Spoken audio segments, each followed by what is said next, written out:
The stars hung silent in the outer veil, that sparse region of space where law meant little and predators thrived. Here, far from the watchful eyes of the Council of Aligned Worlds, the strong took what they wanted, and the weak learned to run fast or pay tribute. For 300 years, the Vathe marauders had ruled these dark spaces between the stars. Their reputation built on countless successful raids and the broken hulls of those foolish enough to resist.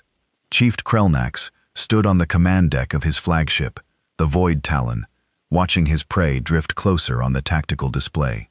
6 warships surrounded the lone vessel like hunters circling wounded prey. The target was a simple cargo freighter, its hull painted with the markings of human origin. The ship was called the Merchant's Hope, and according to his scanners, it carried valuable medical supplies and rare earth metals. Easy pickings. Krelnax was a massive creature, even by Vathic standards, his forearms ending in razor-sharp claws, his scaled hide bearing the scars of 100 battles. His species had evolved as apex predators on a harsh world where only the strongest survived to breed. That instinct had carried them to the stars, where they found the galaxy full of soft species ripe for exploitation. "Hail them," Krelnax ordered, his voice a deep rumble that made his crew straighten with attention. "Let them know their options." The communications officer, a younger VC named Dreth, activated the transmission. On the view screen, the human cargo ship continued its trajectory, apparently unaware or unconcerned about the 6 warships now blocking its path. Unidentified human vessel. "This is Chieftain Krelnax of the Vathk Marauders. You have entered our territory. Cut your engines and prepare to be boarded. Resist and you will be destroyed. Comply and you will live. You have 60 seconds to respond." It was the standard speech refined over decades of successful raids. Most species immediately powered down and begged for mercy. Some tried to run, which only made the hunt more entertaining. A few tried to fight, which usually ended within minutes. The VC had learned to read species patterns. Humans were new to the galactic stage, barely 2 generations since first contact. They would follow the pattern like all the others. The seconds ticked by. 50, 40, 30. Still no response from the human ship. "They are not reducing speed," reported the sensor operator. "Their engines remain at full power." Krelnax felt a flicker of annoyance. Perhaps these humans needed a demonstration. Target their engines with a warning shot. Show them we are serious. The Void Talon's weapons officer fired a plasma bolt that streaked across the void and splashed harmlessly against the cargo ship's rear shields. It was a precise shot, close enough to show capability, but far enough to avoid real damage. Standard procedure for breaking stubborn prey. 20 seconds. The human ship finally responded. The view screen flickered to life, showing a human male sitting calmly in what appeared to be the ship's bridge. He was perhaps 50 standard years old, with gray threading through his dark hair and lines around his eyes that spoke of long years in space. He wore a simple captain's uniform, nothing fancy or military. His nameplate read Captain Marcus Reeves. "This is Captain Marcus Reeves of the Merchant's Hope," the human said, his voice steady and calm. "You've made a terrible mistake." Krelnax felt his mandibles click in what passed for amusement among his kind. This was new. Most captains either screamed defiance or blubbered pleas. This human showed neither fear nor anger, just a simple statement, delivered with the calm of someone discussing the weather. "The only mistake, human, is yours. If you choose to resist," Krelnax replied, "we have 6 warships to your 1 cargo vessel. Your shields cannot withstand sustained fire. Your weapons, if you even have any, are no match for ours. Power down now, and you will be treated according to concorded laws. Continue this foolishness, and I will blast your ship to atoms." The human captain leaned back in his chair, and something flickered across his face. Not fear, something else. Something that made Krelnax's predator instinct suddenly whisper warnings he chose to ignore. "Concorded laws," the human repeated slowly. "That's the agreement where pirates get to steal cargo, as long as they don't kill civilians unnecessarily. Where raiders take what they want, and the victims just accept it, because that's how things are done in this part of space." "You understand correctly," Krelnax said. "Then you understand you have no choice." "Oh, I understand perfectly," Captain Reeves said, His hand moved to something off-screen. "The problem is, you don't understand at all. You see, Chief Krelnax, you've made several incorrect assumptions today. I grow tired of this," Krelnax snarled. "You have 30 seconds to comply, or I open fire." "First incorrect assumption," the human continued, as if Krelnax hadn't spoken.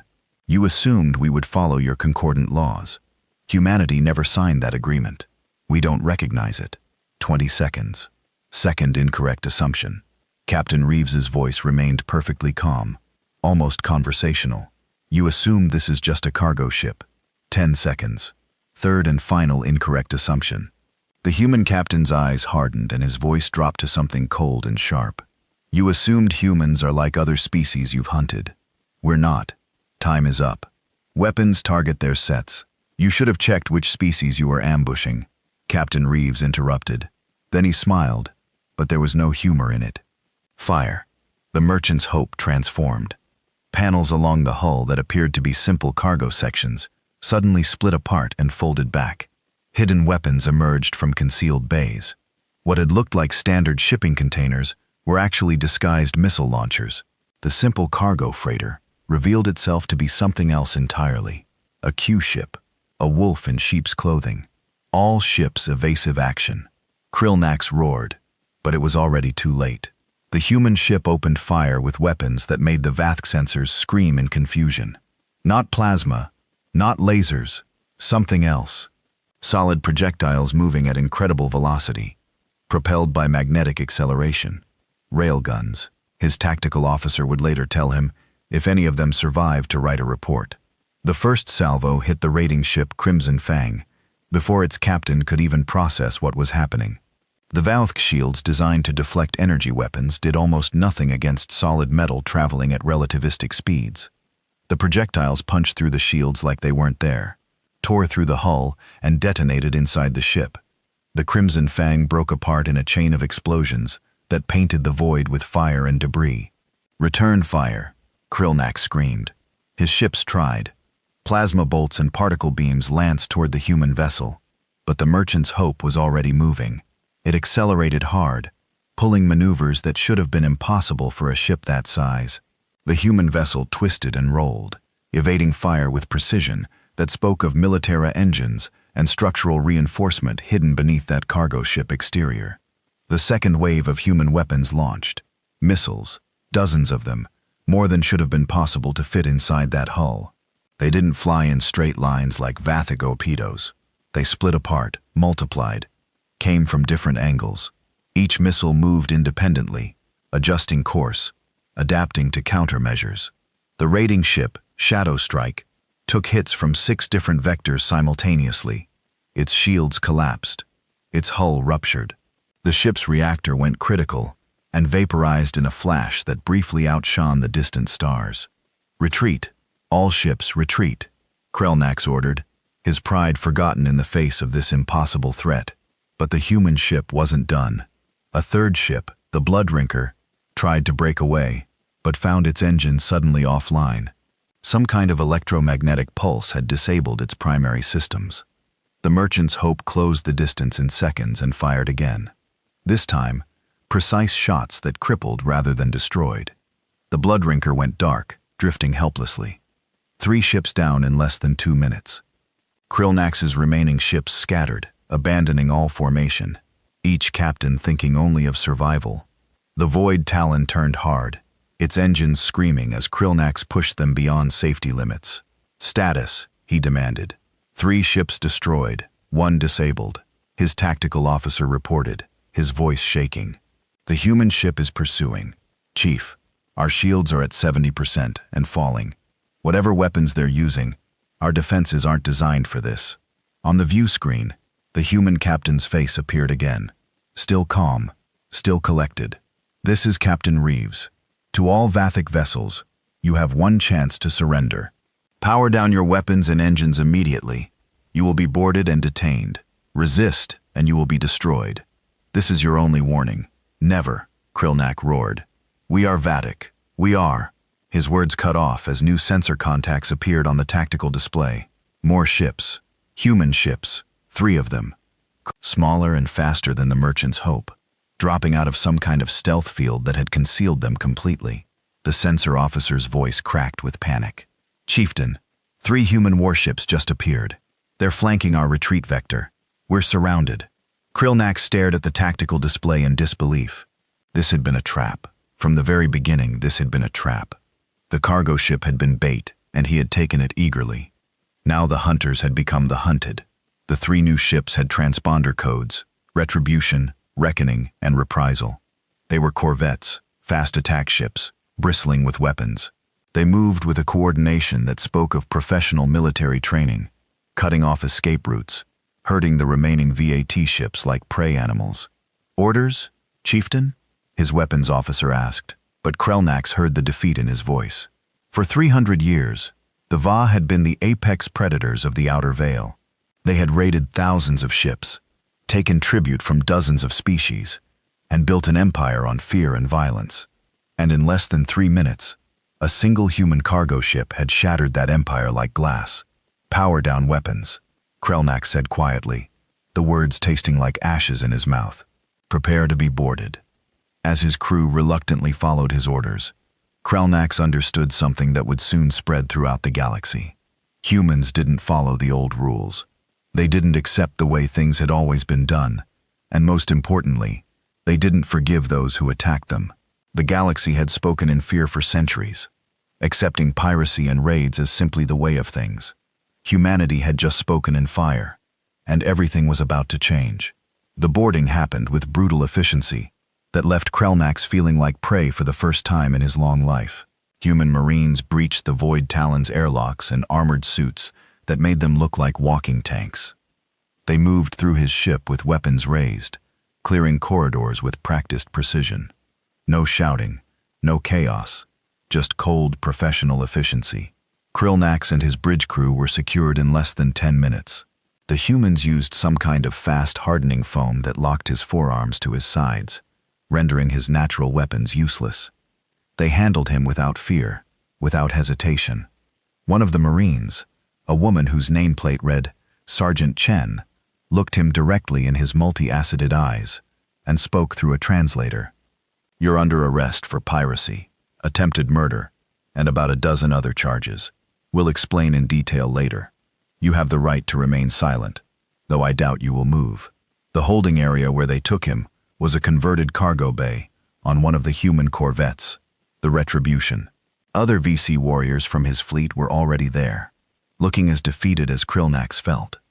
Through the viewport, he could see his ships being searched systematically. The humans were taking everything, recording everything. Captain Reeves entered the holding area an hour later. Up close, he seemed older than he had on the view screen. Tired lines around his eyes, a slight limp that spoke of old injuries. But his gaze was sharp and assessing as he looked over the captured pirates. "I'm going to explain something to you," Reeves said, his voice carrying easily in the quiet space. "Something you need to understand before we proceed. You ambushed what you thought was a helpless cargo ship. That was your first mistake." He gestured to one of his crew who activated a holographic display showing the Merchant's Hope specifications. "This ship is what we call a Q ship. During Earth's old wars on our oceans, we used to disguise military vessels as merchant ships to hunt submarines and raiders. The concept works just as well in space. Hidden weapons, military engines, reinforced hull, everything disguised to look ordinary until it's too late." Krellnax watched the display show cutaway views of the ship's true nature. Weapon bays hidden behind false panels, missile tubes disguised as cargo containers. It was elegant in its deception, and he hated that he appreciated the craftsmanship. "Your second mistake," Reeves continued, "was assuming we operate under your concorded laws. Humanity has a different philosophy about piracy. We learned it over thousands of years on Earth. If you let pirates escape, they just attack someone else. If you negotiate with them, you teach them that threats work. The only way to stop piracy is to make it so dangerous, so costly, that nobody is willing to try." One of the younger VC Dreth couldn't contain himself. "You could have let us go. We surrendered. The concordant laws say we don't follow your laws." Reeves interrupted, his voice hardening. "You want to know what human law says about piracy in space? The same thing it said about piracy on our oceans. Pirates are hostis humani, generous enemies of all mankind, and we treat them accordingly. He pulled up another display, this one showing data that made Krelnax's blood run cold. Ship names, dates, cargo manifest, crew rosters. We've been tracking your clan for 8 months.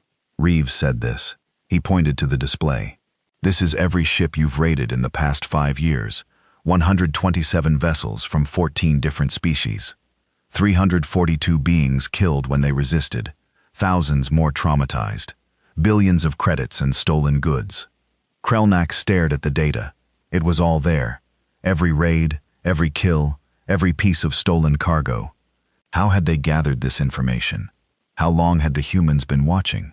Your third mistake, Reeves said quietly, was thinking humans are soft, like the other species you've terrorized. We're not. You see, Chieftain, humans come from a death world. We evolved alongside predators that made your species look gentle. We survived ice ages, plagues, disasters that would have ended most civilizations. And when we finally reached the stars, we brought all those survival instincts with us. He leaned closer to the containment field, close enough that Krelnax could see the absolute conviction in his eyes. You made the fatal mistake of attacking a human ship. Now you're going to learn what that means. The trial began 3 weeks later, held aboard the human carrier Justice's Hammer in neutral space. The Council of Aligned Worlds had protested, demanded that Krelnax be tried in galactic courts under concorded laws. The human response had been polite but firm. No. Ambassador Elena Kovar, humanity's representative to the Council, addressed the assembled delegates in a session that was broadcast across the entire galactic network.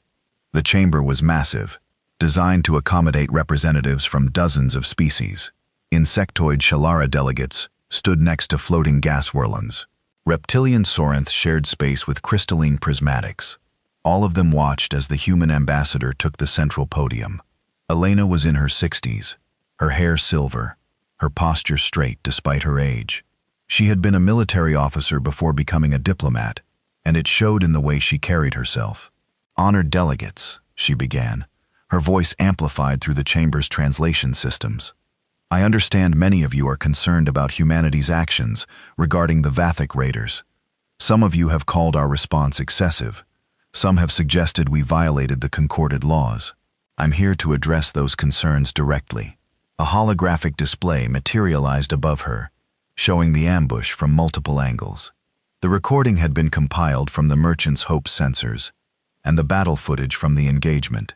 This is what happened when the VTC Marauders ambushed our cargo ship. They demanded surrender under threat of destruction. They fired on us when we didn't immediately comply. Under any definition, this was an act of piracy and attempted murder. She paused, letting the footage play. Watching it now, with clear sensors and proper analysis, the battle looked even more one-sided than Krelnax had experienced. The human ship moved with impossible grace, its weapons firing with precision that no cargo vessel should possess. Now, Elena continued, many of you ask why we didn't simply let them flee after they surrendered, why we pursued them, why we called in additional forces. Let me show you something else. The display changed, showing the data Reeves had presented to Krelnax. 127 ships, 342 deaths, billions in stolen goods. This is the VAC clan's record over the past 5 years. 5 years of raiding ships from your species delegates. 5 years of attacks on Shalara mining vessels. Sorinth Colony transports Horland trading ships. 5 years of violence and theft. She turned to face the assembled delegates directly. How many of these raids did the Council investigate? How many VTC were brought to justice? How many times did anyone pursue these pirates with intent to stop them permanently? Silence filled the chamber. It was the kind of silence that answered the question more clearly than words ever could. The answer, Elena said quietly, is 0. Not once in 5 years did anyone pursue these pirates seriously. Not once did anyone hold them accountable in a meaningful way. The concorded laws, which humanity never agreed to, essentially give pirates permission to operate as long as they don't kill too many people at once, as long as they follow certain rules. She pulled up historical records from Earth, images of old sailing ships and ocean battles. Let me tell you about human history with piracy. For thousands of years, pirates plagued our oceans. They raided coastal towns, captured merchant vessels, took slaves, and grew rich on violence. And for a long time, we tried to manage them, to negotiate with them, to contain them within certain boundaries. It didn't work. Pirates just got bolder. The images shifted to show naval battles, prison ships, and eventually the decline of piracy on Earth's oceans. We learned eventually that the only way to stop piracy is to make it unprofitable and suicidal. We hunted pirates to the ends of the earth. We gave them no safe harbors. We offered no quarter to those who took none themselves. And eventually piracy died out because no sane person would choose a profession that guaranteed capture or death. She turned back to the display showing the Vathek's crimes. That's the approach humanity brings to space. We won't tolerate piracy. We won't negotiate with raiders. We won't let them escape to prey on others. When you attack a human ship, you've made a choice that has consequences, final consequences. One of the Shalara delegates, Ambassador Tala, rose to speak. Her insectoid form clicked and chittered as her translator converted her words to Galactic Common.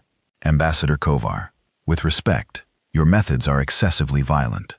The concordant laws exist to minimize loss of life. Your actions killed dozens of VC. Surely a more diplomatic approach could have. Ambassador Tishala Elena interrupted gently. How many of your mining ships has the VC clan raided in the past 5 years? The Shalara delegate's antenna twitched with discomfort. 7 vessels, 43 miners, killed or taken. And how many VTC did your government hunt down in response? Silence. How many did anyone hunt down? Elena pressed. The concorded laws that you defend so strongly allowed the VTC to kill 43 of your people, and nothing happened to them. They paid no price. They faced no real consequences. So they kept raiding, kept killing, until they made the mistake of attacking a human ship. She walked to the center of the chamber, addressing all the delegates at once. Humanity offers an alternative to the concorded laws. Any species that wishes to join our mutual defense pact will receive protection. Our Q ships will patrol trade routes. Our corvettes will hunt pirates who attack any ship under our protection. And we will bring those pirates to justice under laws that actually punish them. You're talking about executing them? Another delegate said. A Sorinth named Krelath. I'm talking about justice, Elena corrected. Real justice. Not the pretend justice of your concorded laws that lets killers go free as long as they follow certain formalities. Chief Krelnax personally ordered the deaths of over 100 beings. In human courts, that's mass murder. The penalty is life imprisonment without possibility of release. That's barbaric, Krelath protested. You know what's barbaric? Elena's voice rose for the first time, passion breaking through her diplomatic calm, allowing pirates to operate freely. Creating a system where victims have no recourse and criminals have no fear. Building a society where the strong prey on the weak and everyone just accepts it as the way things are. That's barbaric. She pulled up one final image. It showed a Whirlon transport ship, its hull breached, bodies floating in the void. The date stamp showed it had happened 3 months earlier. This was the morning wind, Elena said softly. A Whirlon family transport, 32 beings aboard, including 17 children. The Vathek raided them, took everything of value, and left them to die in the void. It took them 18 hours to suffocate. The chamber fell into absolute silence. Even the usually neutral prismatic delegates showed signs of distress, their crystalline forms dulling. The Vathek followed all the concorded laws during that raid, Elena continued. They gave proper warning. They didn't use excessive force during boarding. They technically didn't kill anyone directly. They just took the life support systems as salvage and left. And under your laws, that wasn't even illegal, because those life support systems were considered legitimate salvage. She turned off the display and stood in the silence. Humanity will not accept a galaxy where that's considered legal or acceptable. We will not follow laws that protect predators and abandon victims. And we will not apologize for destroying those who attack our ships. If that makes us barbaric in your eyes, so be it. But I noticed that piracy in human-patrolled space has dropped by 76% in the past month. I noticed that shipping companies from a dozen species are requesting human escorts. I noticed that your own insurance companies are lowering premiums for ships that travel in human-protected convoys. Ambassador Trishala spoke again, more quietly this time. What you're describing is vigilante justice. No, Elena said firmly. What we're describing is justice, real justice, the kind that actually protects the innocent and punishes the guilty. Your concordant laws protect predators. Human law protects victims. Choose which galaxy you want to live in. The session ended without any official resolution, but the message had been sent. 3 days later, the Chalara government officially requested human convoy escorts for their mining operations. Within a week, 4 other species followed. The concorded laws remained technically in force, but increasingly, ships began flying under human protection instead. And in a human detention facility on a remote station, Chieftain Krelnax watched the news reports and understood that he hadn't just lost a battle. He had triggered something much larger.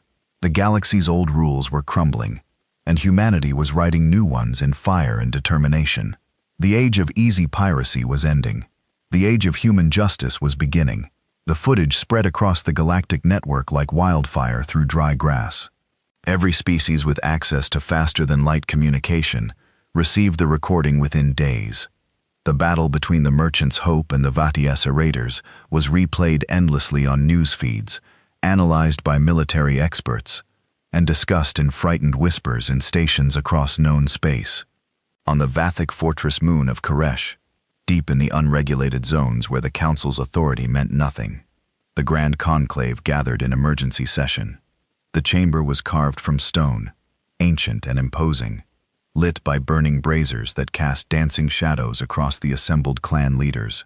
47 chieftains had come representing the scattered Vic warrior clans that preyed on the galaxy's trade routes. At the center of the gathering stood Warlord Threshara, sister to the captured Krelnax.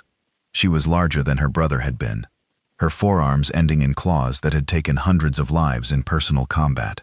Scars covered her scaled hide, each one a trophy from a battle survived. Her eyes compound and multifaceted like all Vathka glowed with barely contained rage. You have all seen what the humans did to my brother's fleet. Threshar's voice carried through the chamber, deep and resonant. 6 ships, experienced warriors, destroyed or captured in minutes by a single cargo vessel, and 3 escort ships. The assembled chieftains remained silent. They had indeed seen the footage. Many had watched it multiple times, studying the human tactics, the impossible weapons, the cold efficiency of the attack. It had shaken them in ways that few things could. The humans claim this is justice, Threshara continued, her voice dripping with contempt. They say they will hunt down any who raid their ships. They say they will bring us to trial, imprison us, treat us like common criminals rather than warriors following the ancient ways. She turned slowly, her gaze sweeping across the assembled leaders. I say, this is an insult that cannot stand. My brother sits in a human prison, caged like an animal. Our warriors float dead in the void, and the humans parade their victory across the galaxy, like hunters displaying trophy kills. This demands vengeance. This demands blood. Chieftain Vrakish, an old warrior whose clan controlled a profitable raiding zone near Sainth Space, rose to speak. With respect, Warlord, perhaps we should consider avoiding human vessels. There are many other species to prey upon. Why provoke an enemy that has proven so dangerous? The suggestion brought murmurs of agreement from several other chieftains, but Threshara's roar silenced them. Avoid them. Flee from one species while 100 others exist to plunder. You suggest we show fear? Her claws flexed, scraping against stone. The moment we show fear, we show weakness, and weak predators do not survive. Our strength, our entire existence is built on the foundation that we take what we want, and others flee before us. If we allow the humans to challenge that, if we let them kill our warriors without response, every species in the galaxy will think they can stand against us. Another chieftain, Skella, spoke up. She led a smaller clan, but was respected for her cunning. The humans have proven they can fight. Their weapons are superior. Their tactics are refined. Their ships are not what they appear. Warlord wisdom is knowing when to fight and when to retreat. We have raided for 3 centuries because we choose our battles carefully. Threshkura approached Skila slowly, deliberately. You counsel retreat, You counsel surrender. Tell me, chieftain, what do you think will happen to our way of life if we simply accept what the humans have done? If we let them imprison our warriors, destroy our ships, and spread their justice across the galaxy? Skelemora held her ground, meeting Thresher's gaze. I think we will survive by adapting, by finding new hunting grounds, but by becoming scavengers instead of hunters, Thresher interrupted, by letting fear dictate our actions. No, I will not accept this. The humans have taken my brother. They have killed our warriors, and they will learn that the Vathic do not forgive such insults. She turned back to address the full assembly. I am raising a war fleet, 40 ships, the largest raiding force we have assembled in 50 years. Our target will be a human colony world, called New Harmony. 2 million humans lightly defended according to our scouts, far enough from their main fleet concentrations that they cannot respond quickly. The chamber erupted in discussion. Some chieftains looked eager, sensing opportunity for plunder and glory.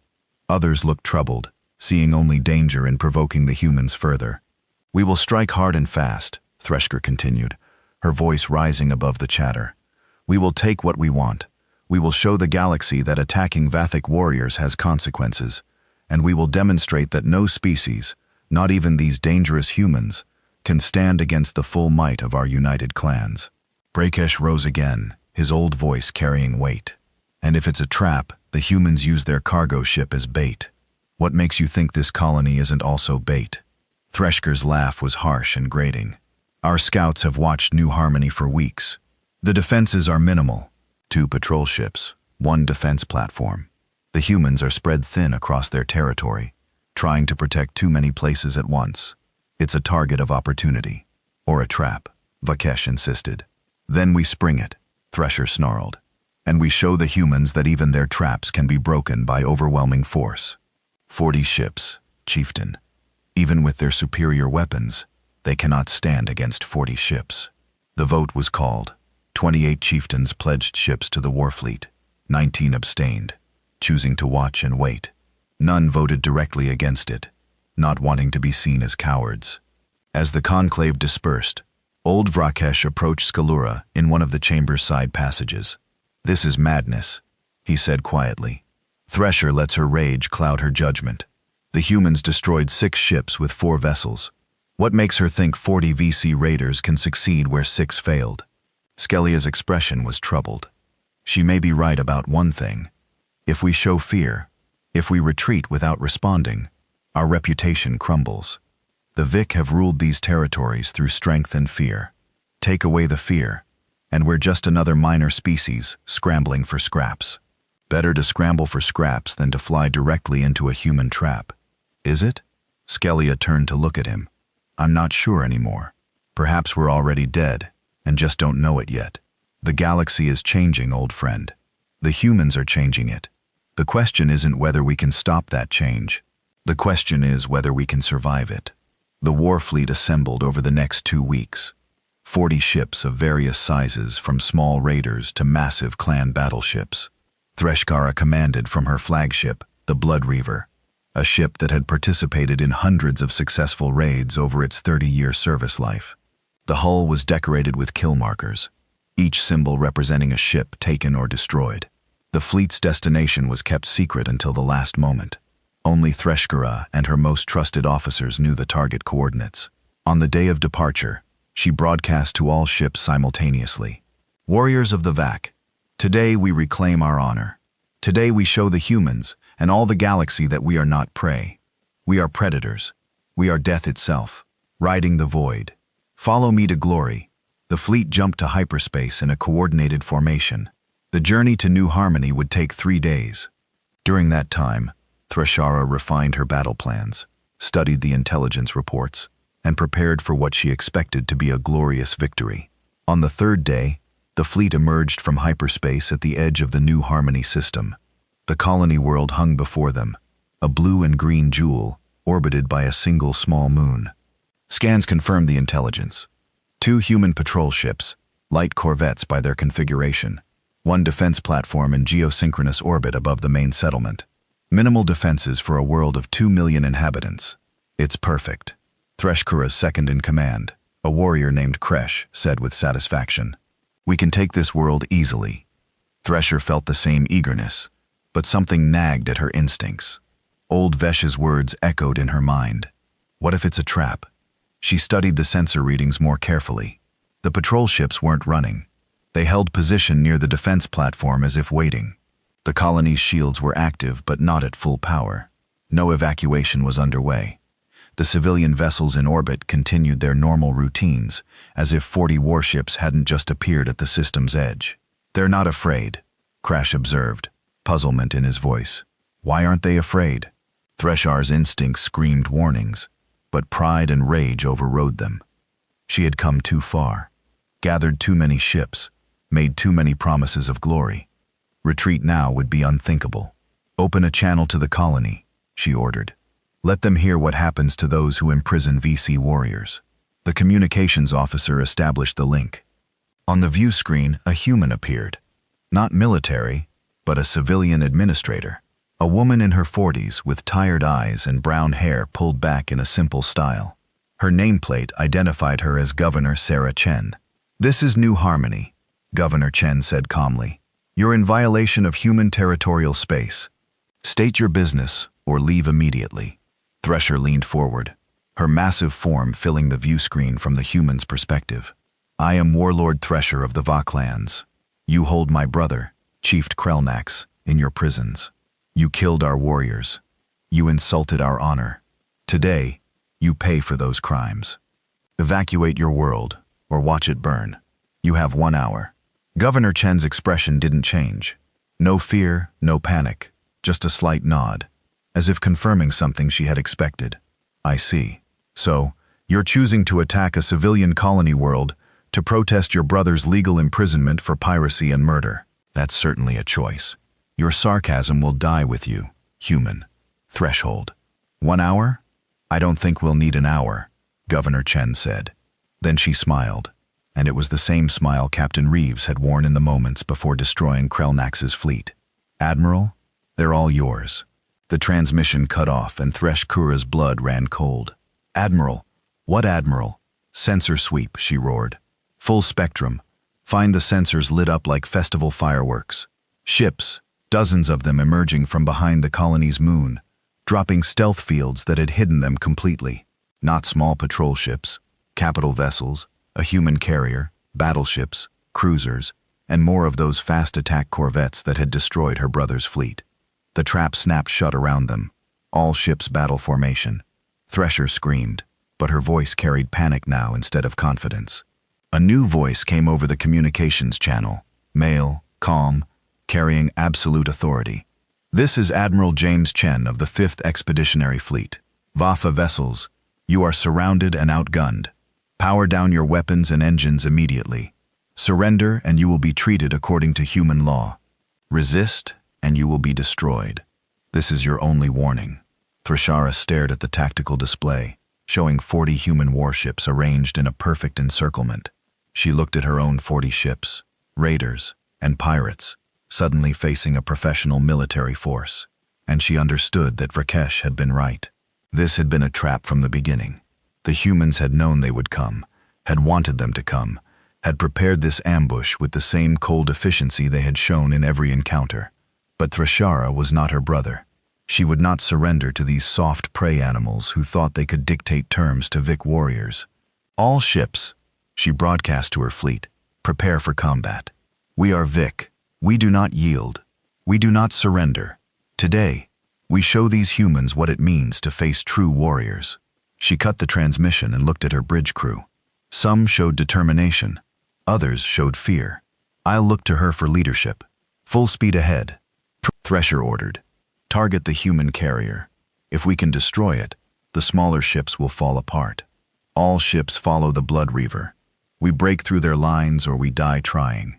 As her ship accelerated toward the human fleet, Threshera felt something she had never experienced in her long career of raiding and violence. She felt like prey. Admiral James Chen watched the VAT formation accelerate toward his fleet, with the detached interest of a man who had seen this pattern play out countless times before. The flagship carrier Infinite Dawn hummed with activity around him as his bridge crew executed their roles with practiced efficiency. He was a veteran of the First Contact Wars, the brutal conflicts that had erupted when humanity first reached the stars and discovered that the galaxy was not as peaceful as the hopeful explorers had imagined. Tactical status, Chen ordered, his voice calm, despite commanding 40 warships against an equal number of enemy vessels. Commander Sarah Okafor, his tactical officer, responded without looking up from her displays. Enemy fleet converging on our position. Lead ship is the Blood Reaver flagship class. They're moving in a spearhead formation, probably trying to punch through our lines and hit the carrier directly. Predictable, Chen murmured. It was the same tactic aggressive species always tried. Kill the command ship, scatter the fleet. It might have worked against a less disciplined force. Helm, bring us about. Put the battleship's Titan's fist and iron resolution between us and their spearhead. All corvettes, prepare for flanking maneuvers. Fighter wings, launch when ready. The orders flowed through the fleet in microsecond, translated into action with the precision that came from endless drills and real combat experience. The human formation shifted, adjusting to the enemy's approach like a living thing. Sir, Okafor reported, they're not even trying to talk anymore. Just a straight combat run. They made their choice when they came here, Chen replied. Communications, open a fleet-wide channel. Let's give them one more chance to save their lives. The channel activated, broadcasting to every VAC ship simultaneously. Va fleet, this is your final warning. You are attacking a civilian colony world. You are outnumbered and outgunned. We have you completely surrounded. Power down now, and you will live to stand trial. Continue this attack and you will die. There is no third option. For a moment, Chen hoped they would see reason. 40 ships against 40 might seem like even odds. But these were professional military vessels against pirates. It wouldn't be a battle. It would be an execution. The response came from Thrashara herself, her image appearing on the main view screen. Hubklo Chen could see the rage burning in her alien eyes, the way her claws flexed with barely contained violence. We are VC, she roared. We do not yield to prey. We do not surrender to those who imprison our kin. Today you learned that some species cannot be caged. The transmission cut off. The Vaic fleet continued its charge. Chen felt a brief moment of regret, not for what he was about to do, but for the waste of it all. These warriors could have chosen differently, could have turned away, found another path. Instead, they chose violence and death. All ships, Chen ordered, his voice carrying across the fleet. Weapons free. Execute pattern Delta 7. Make every shot count, and minimize collateral damage. If they break off, let them run. But if they press the attack, end it quickly. The human fleet moved into action pattern. Delta 7 was a three-dimensional engagement strategy developed during the First Contact War, as it treated space combat not as a two-dimensional naval battle, but as true three-dimensional warfare. Ships moved above, below, and around the enemy formation in coordinated attacks that came from every vector simultaneously. The corvettes struck first, their speed and maneuverability letting them dart in ahead of the main VTC formation. They fired railgun barges that tore through pirate shields designed for energy weapons. 3 Vathic raiders took critical damage in the first pass, their hulls breaching atmosphere, venting into space. The VAC returned fire, but their weapons were designed for raiding, not military engagements. Plasma bolts and particle beams splashed against human shields that had been engineered specifically to counter such attacks. Some damage got through, scorching armor, destroying point defense turrets, but nothing critical. Not yet. Enemy formation fragmenting, Okafor reported. They're trying to scatter and attack from multiple angles. Let them, Chen said. It plays into our hands. Battleships target the largest vessels. Cruisers engage at will. Corvettes continue harassment patterns. The battleship Titan's Fist opened fire with its main guns. The weapons were massive magnetic accelerators that used the same principle as a railgun, but on a scale that made even other humans nervous. Each shot was a solid slug of depleted uranium the size of a small vehicle, accelerated to a significant fraction of light speed. The first shot hit a VC battleship called the Void Terror amidships. The slug punched through shields, through armor, through the ship's center mass, and out the other side. The Void Terror broke apart, its structural integrity compromised beyond any hope of recovery. Secondary explosions rippled through its hull as reactors failed and ammunition cooked off. "Good shot," Chen acknowledged. "Next target." The battle spread across the system like a wildfire. The Vathe fought with desperate courage, but courage alone couldn't overcome the technological and tactical advantages the human fleet possessed. Every engagement followed the same pattern. Human ships maneuvered with precision, concentrating fire, supporting each other. Basic ships fought individually, each captain trying to claim personal glory. No real coordination between vessels. Fighter wings launched from the carrier Infinite Dawn added another layer of complexity to the battle. The small craft swarmed around the larger Vath vessels like angry insects, targeting engines, weapon systems, sensor arrays. Individual fighters were vulnerable, but in coordinated squadrons they were devastating. Threshkar watched her fleet die around her. The Blood Reaver had taken damage from multiple directions, its shields failing, hull breaching in 3 sections. Her bridge crew worked frantically to keep the ship operational, but she could see the desperation in their movements. "Status!" she roared over the sounds of alarms and damage reports. 17 ships destroyed, Kresh reported, his voice shaking. 12 more crippled and drifting. The remaining ships are scattered. We've lost all formation cohesion. 17 ships, nearly half her fleet, in less than 20 minutes. "Contact Chieftain Verilax," Threshara ordered. "Tell him to form up on our position. We concentrate our forces, and Chief Verilax is dead," Kresh interrupted. "His ship was destroyed 7 minutes ago." Threshara felt something crack inside her. Not fear exactly, recognition. The understanding that she had led her warriors not to glory, but to annihilation. "All remaining ships," she broadcast, "fall back to Rally Point Beta. We regroup, and a new series of explosions rocked the Blood Reaver. The tactical display showed 3 human corvettes had targeted her flagship specifically. Recognizing it as the command vessel, they fired with surgical precision, not trying to destroy, but to disable. Engines offline, weapons offline, life support at 40% and falling. On the view screen, Admiral Chen's face appeared again. "Warlord Threshara, your fleet is broken. Your ships are dying. You've lost. Surrender now, and I will allow medical aid to reach your wounded. Continue fighting, and I will destroy every single vessel in your fleet. Choose." Thresher looked around her bridge. Half her crew were dead or injured. The survivors looked at her with eyes that had lost their warrior's fire and found only terror. She thought of her brother Krelnax sitting in a human prison. She thought of the 300 years of Vakuk dominance in these territories. She thought of the old ways, the warrior codes, the pride of her species, and she realized that none of it mattered anymore. The galaxy had changed, the humans had changed it, and the Va could either adapt or die. "All ships," she said quietly, "cease fire. Power down weapons. Prepare to be boarded." The words tasted like poison, but she forced them out anyway. The boarding parties came within the hour. Human Marines in powered armor, moving through Vayak ships with the same efficiency they had shown in combat.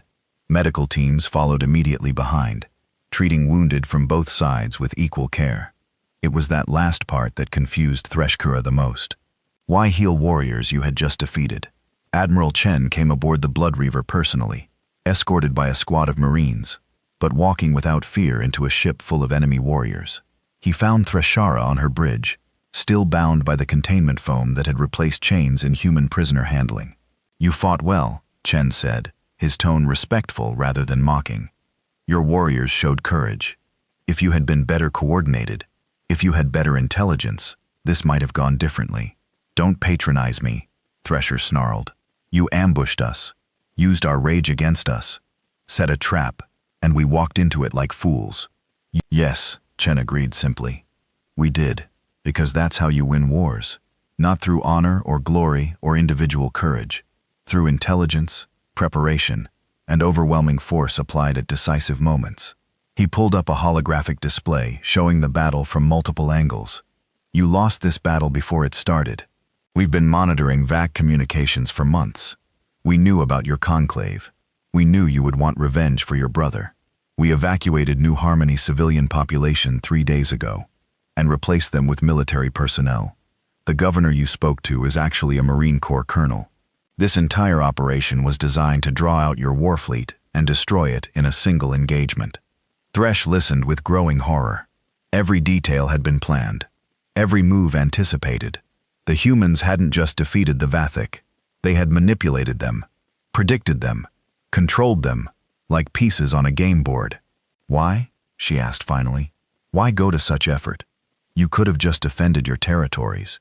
Instead, you deliberately provoked us into attacking, so you could destroy us. Why?" Chen's expression hardened. "Because of the 127 ships your clans have raided. Because of the 342 beings you've killed. Because of the thousands you've traumatized and the families you've destroyed.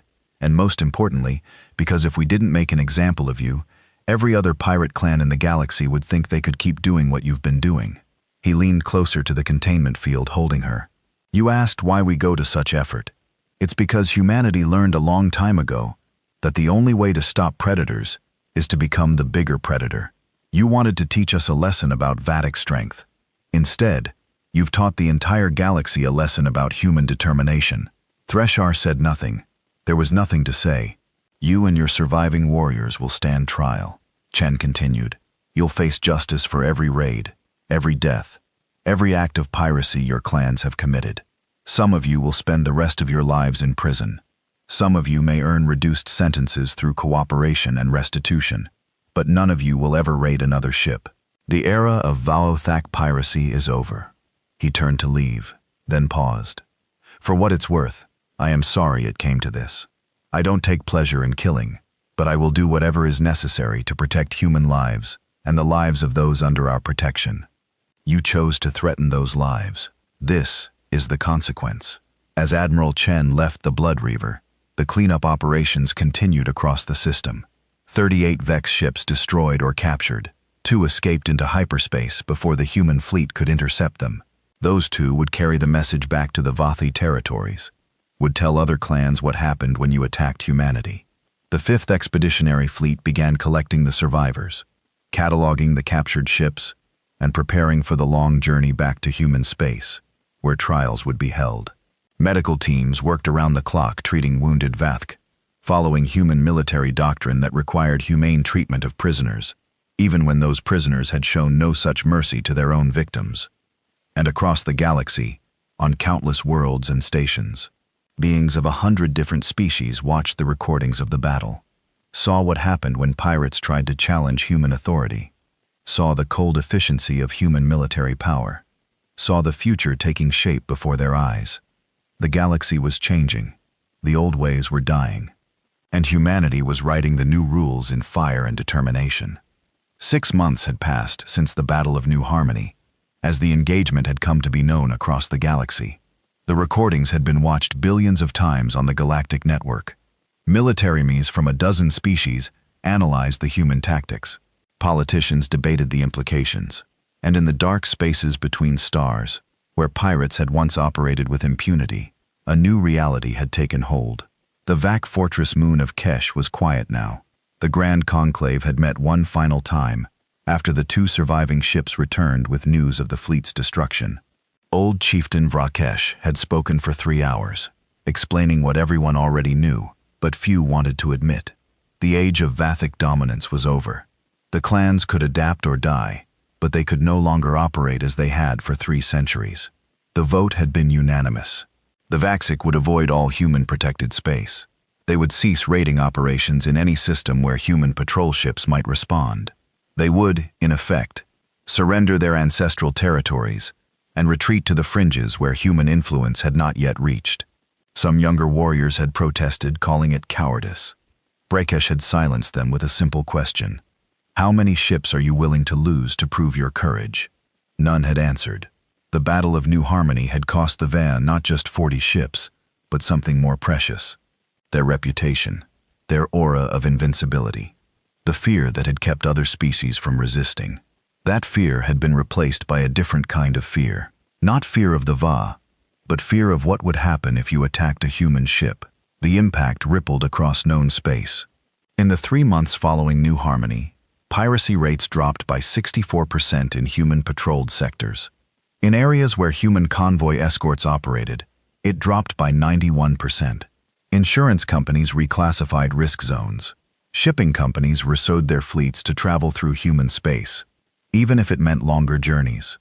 The economic implications were staggering. The Council of Aligned Worlds convened again, this time not to debate human methods, but to negotiate formal agreements. Ambassador Elena Kovar sat at the central podium, now flanked by representatives from 11 species who had signed mutual defense pacts with humanity. The chamber that had once questioned human aggression now sought human protection. The facts speak for themselves. Elena addressed the assembly. In the 6 months since humanity began active anti-piracy operations, over 4,000 civilian lives have been saved. 270 ships that would have been raided have traveled safely. 37 different pirate groups have either disbanded or retreated to unprolled space. And most significantly, not a single ship under human protection has been successfully raided. Ambassador Tala of the Shalara, who had once criticized human methods as excessive, rose to speak. Her tone was different now, respectful. Ambassador Kovar, the Shalara Collective wishes to formally acknowledge that human intervention has saved countless lives, including many of my own species. Our mining convoys that once suffered regular attacks have not been touched in 4 months. We are grateful. Other delegates rose in turn, offering similar testimonials.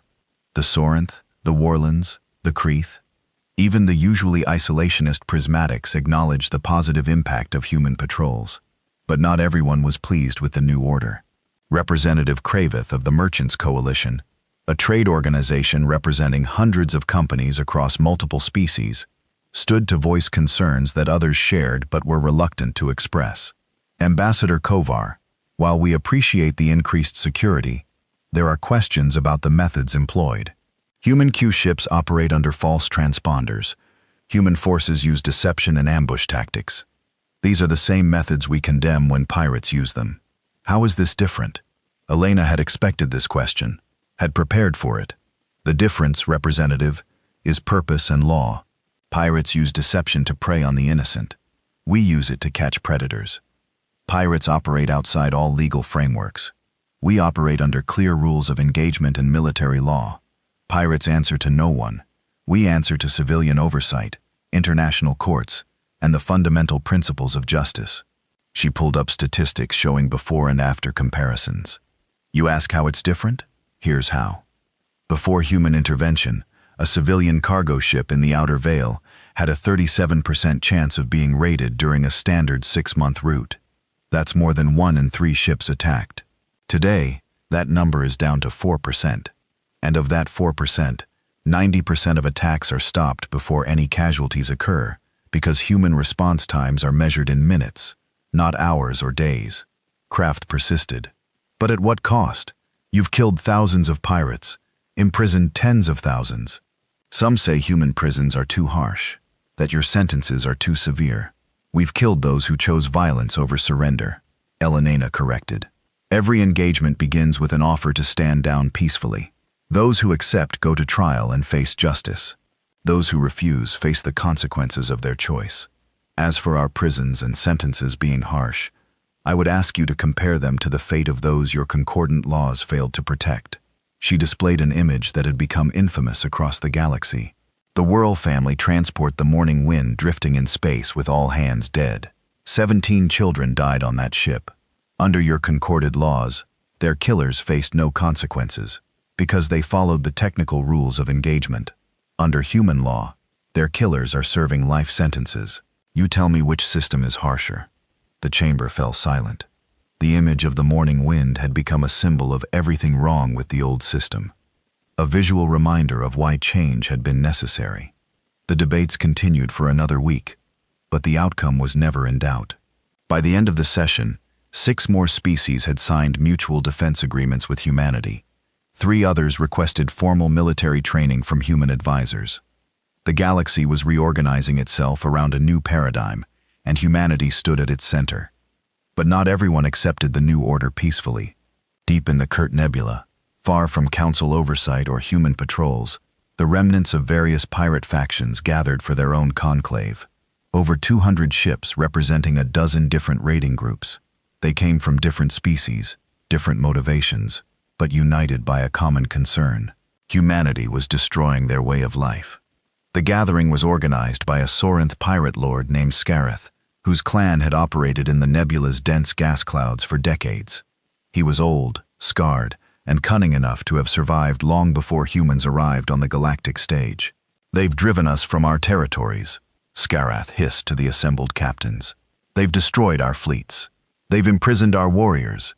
And now they spread across the galaxy like a plague, teaching other species to resist us, to fight back. If we don't act soon, there will be nowhere left to operate." A Kreeth pirate named Schrachter spoke up, her feathers ruffling with agitation. "What do you propose? We've all seen what happened to the VC. 40 ships destroyed. If the humans could do that to Vac warriors, what chance do we have?" "The Vath were arrogant," Scareth replied. "They attacked openly, challenged the humans directly. We must be smarter. We strike where they are weak. We avoid their traps. We adapt our methods. They have Q ships everywhere." Another captain protested. "Every cargo vessel could be a warship. How do we tell the difference?" "We target their worlds instead," Scareth said, revealing his true plan. "Not their colonies.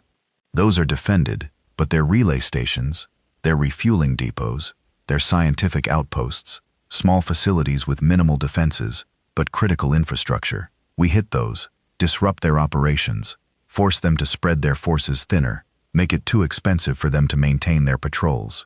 The plan was debated for hours. Some thought it brilliant, others thought it suicidal.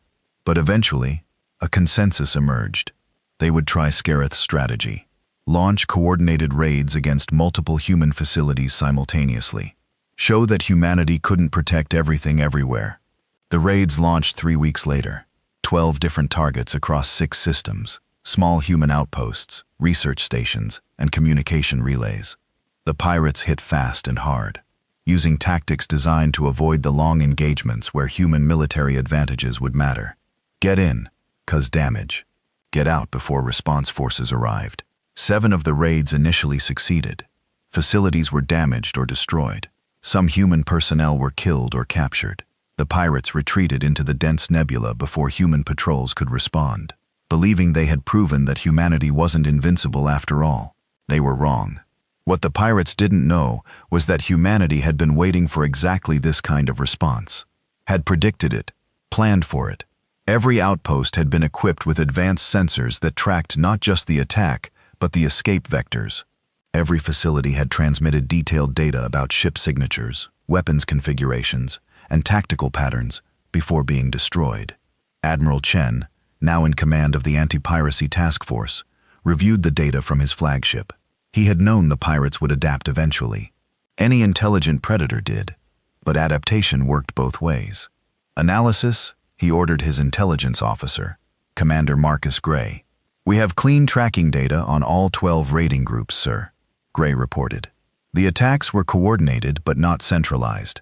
Each group returned to different locations in the Kurt Nebula. However, communications intercepts suggest they all report to a central leadership. "Someone organized this. Find them," Chen said simply, "and prepare Fleet Group 7 for Nebula operations." Fleet Group 7 was a specialized formation designed for combat in areas where sensors were limited and visibility was poor. Smaller ships, equipped with advanced detection systems, supported by carriers loaded with fighter craft. They entered the Kurt Nebula 3 days after the raids, moving slowly and methodically through the dense gas clouds. The pirates never saw them coming. The first the raiders knew of the human presence was when their hideout started exploding. Human forces didn't announce themselves, didn't issue warnings or demands for surrender.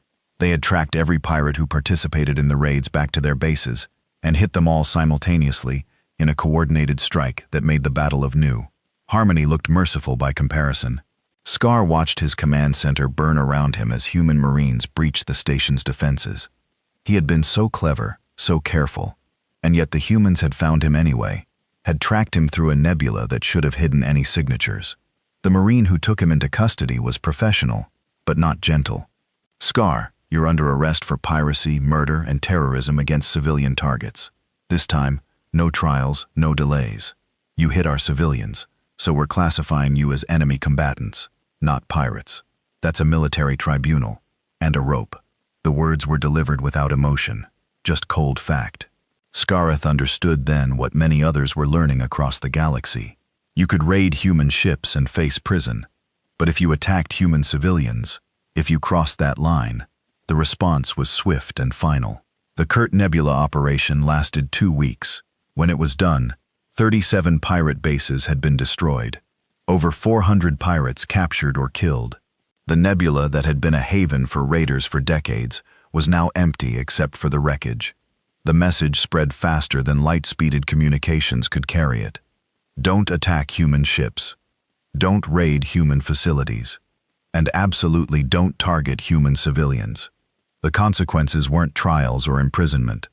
They were annihilation. Captain Marcus Reeves stood on the bridge of the Merchants' Hope, watching the stars stream past through the viewport.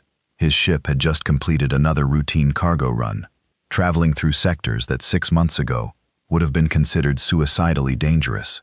They hadn't even been bothered by pirates.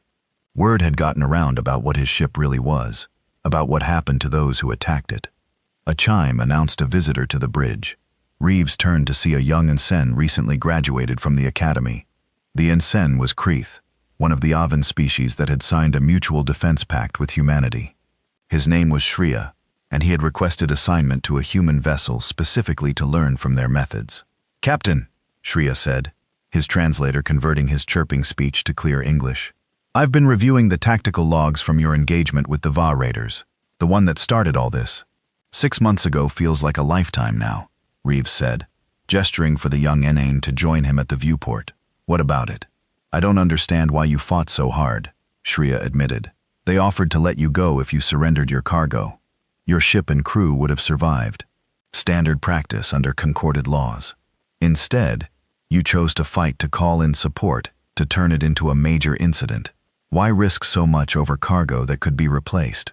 Reeves was quiet for a moment, considering how to explain something that was instinctive to humans, but foreign to so many other species. "Let me tell you about Earth," he finally said.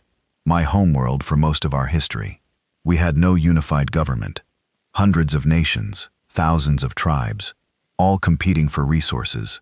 And in that chaos, predators thrived. Pirates, raiders, bandits. They took what they wanted from those too weak to resist." He turned to face the young ensign directly. "We learned some hard lessons from that history. The most important one is this. If you let predators take from you without fighting back, you teach them that you're easy prey. And easy prey gets targeted again and again until there's nothing left."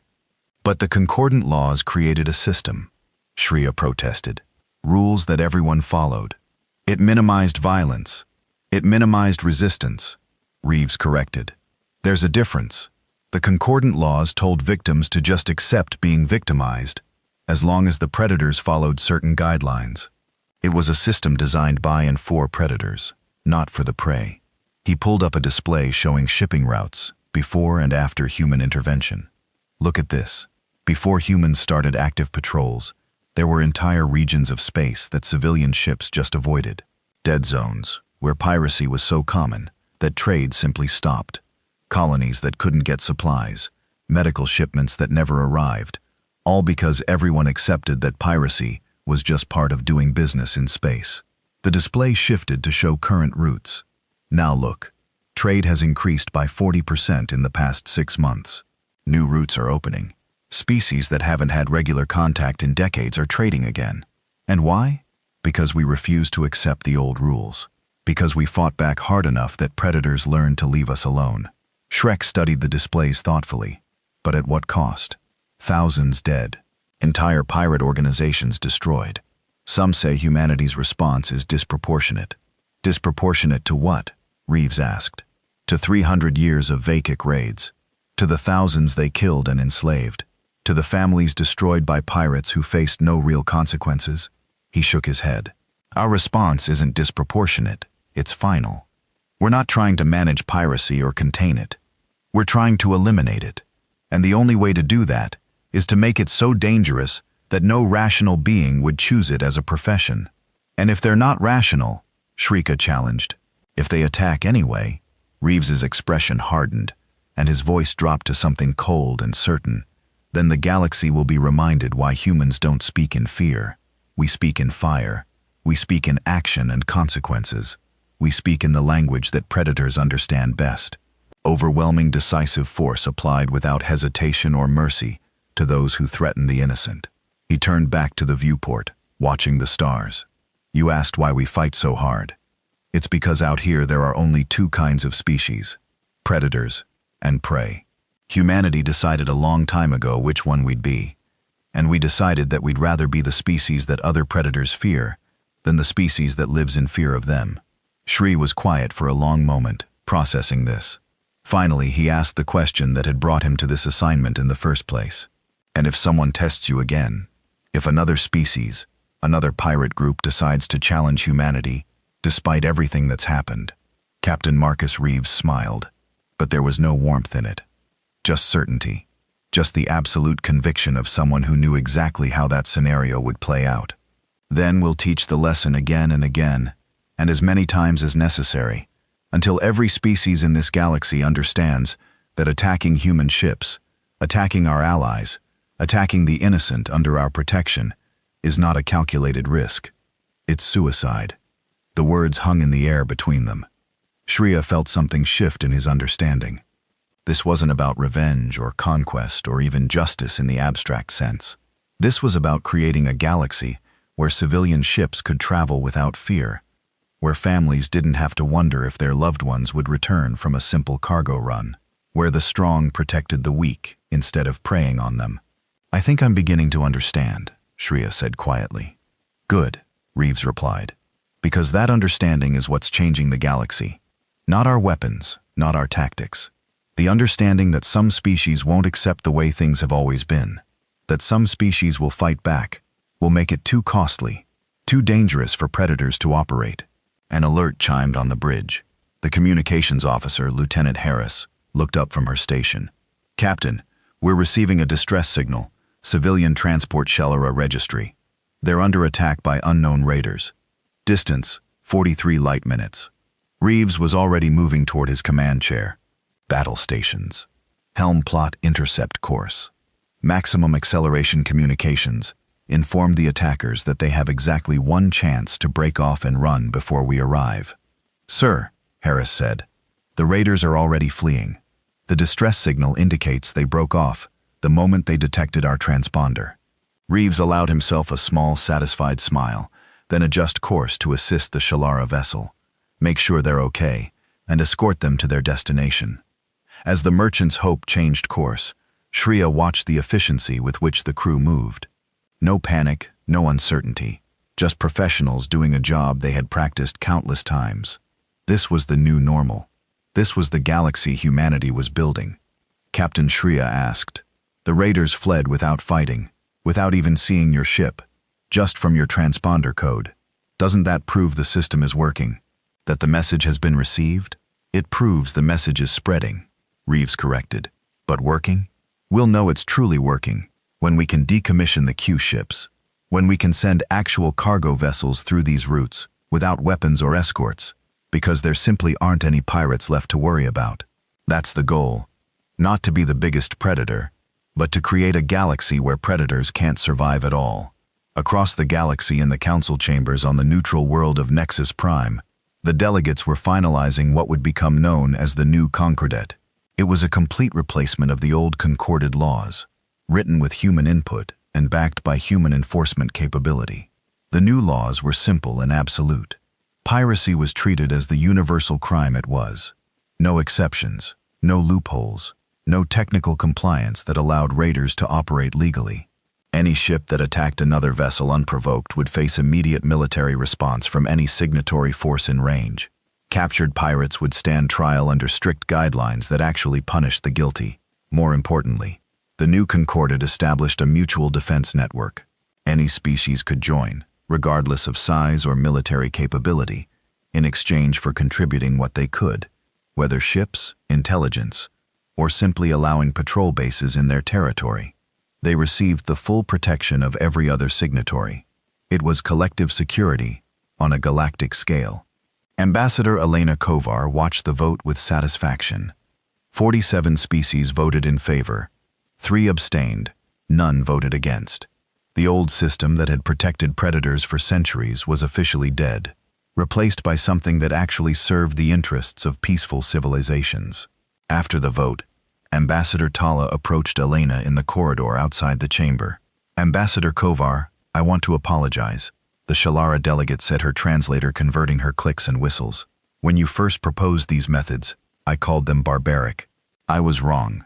My own people have suffered less in the past 6 months than in the past 6 years.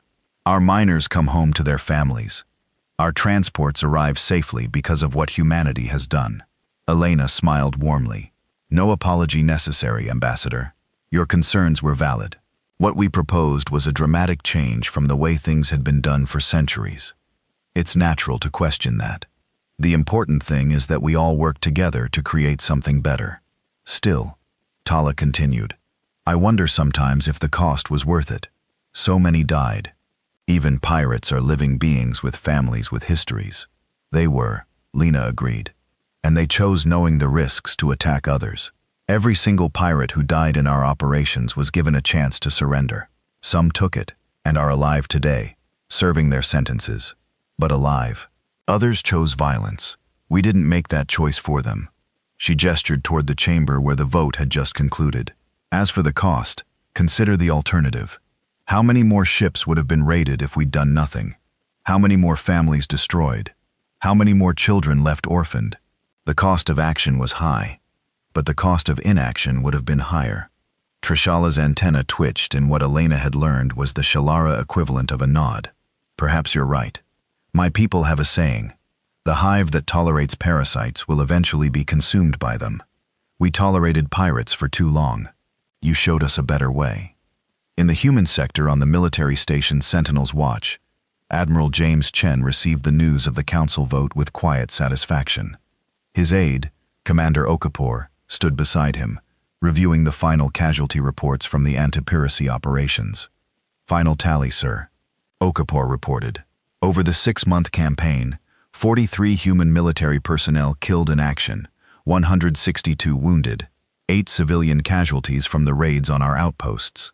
Against that, approximately 3,000 pirates killed, 12,000 captured, and piracy rates down 87% across all monitored sectors." Chen studied the numbers. Every casualty hurt. Every name on that list represented a person with family, friends, a life cut short.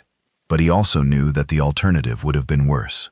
"What about the pirates who surrendered?" he asked. "How are they being treated?" "According to regulations, sir, trials are proceeding. Most are receiving sentences between 10 and 30 years, depending on their specific crimes. The ones who cooperated and provided intelligence about other pirate operations are getting reduced sentences. A few have even requested to work off their sentences through community service." "Community service?" Chen raised an eyebrow. "Yes, sir. Some of the former pirates have extensive knowledge of the regions where they operated. They're helping us map dangerous areas, identify remaining pirate havens, warn civilian ships about hazards. It's a pilot program, but it's showing promise." Chen considered this. Redemption wasn't something he'd expected to offer to pirates. But if they were genuinely willing to change, to contribute positively, perhaps there was value in it. "Monitor it closely," he ordered. "But if it works, if we can turn former pirates into productive members of society, that's a better outcome than just warehousing them in prisons for decades." "Yes, sir. There's one more thing." Okafor pulled up a display showing a remote sector of space. "We've been tracking the 2 Vathic ships that escaped from the New Harmony battle. They returned to their territories and have been quiet. Very quiet. We haven't detected a single raiding operation from any Vathic clan in 3 months." "Good," Chen said. "That means the message got through. The VC learned that their old way of life is over. The question now is whether they can adapt to a new one." On the Vat fortress moon of Koresh, old chieftain Vrakesh stood before a gathering of younger warriors. Many were orphans, their parents killed in the disastrous fleet action at New Harmony, or captured in subsequent raids. They looked at him with confused eyes, uncertain about their future, in a galaxy that no longer feared their species. "You ask me what becomes of the VAC now," Frisch said, his voice carrying the weight of his many years. "You ask if we are defeated, if our warrior traditions are dead. I tell you this, we are not defeated. We are transformed. He activated a display showing human combat footage, not from their perspective, but from careful analysis of their tactics. The humans taught us something we had forgotten. Being a warrior is not about preying on the weak. True warriors protect their people, defend their territories, stand against threats. The humans are warriors. We were merely raiders pretending to be warriors. The young Vathic stirred, some showing anger at this assessment. Fraish held up one clawed hand for silence. I know this angers you. It angered me as well. But watch. He played footage of human Marines rescuing Vathic wounded after the Battle of New Harmony. See how they treat even their enemies with honor. See how they care for the defeated. This is what true warriors do. He changed the display to show new Vathic ships, different designs than the old raiding vessels. The humans have offered us a choice. Join the new Concorded as security forces. Use our warrior skills to protect trade routes instead of raiding them. Earn an honest living as defenders rather than thieves.